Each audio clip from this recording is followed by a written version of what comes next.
દર્શક મિત્રો, આપ જોઈ રહ્યા છો કેબીસી ન્યૂઝ। હવે જોઈએ અગત્યના સમાચાર। ભાવનગર જિલ્લાના ભાવનગર એસટી સેન્ટ્રલ બસ સ્ટેશનથી નવો રૂટ શરૂ કરવામાં આવ્યો।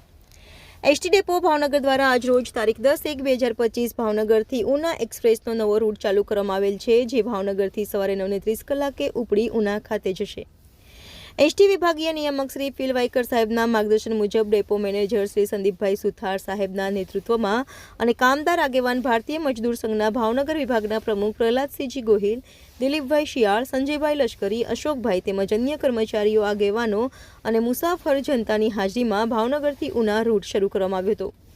આજ રોજ ભાવનગરથી સવારે 9:30 કલાકે ભાવનગર ઉના વાયા તળાજા, મહુવા, રાજુલા ઉના અપડાઉન બસ રવા કરેલ છે, જેનો ભાવનગરની પ્રવાસી જનતાને બહોળા પ્રમાણમાં લાભ લેવા એસટી વિભાગ દ્વારા અનુરોધ કરવામાં આવ્યો છે। રિપોર્ટર મુસ્તાકભાઈ મેઘાણી, કેબીસી ન્યૂઝ, ભાવનગર। દર્શક મિત્રો, કેબીસી ન્યૂઝ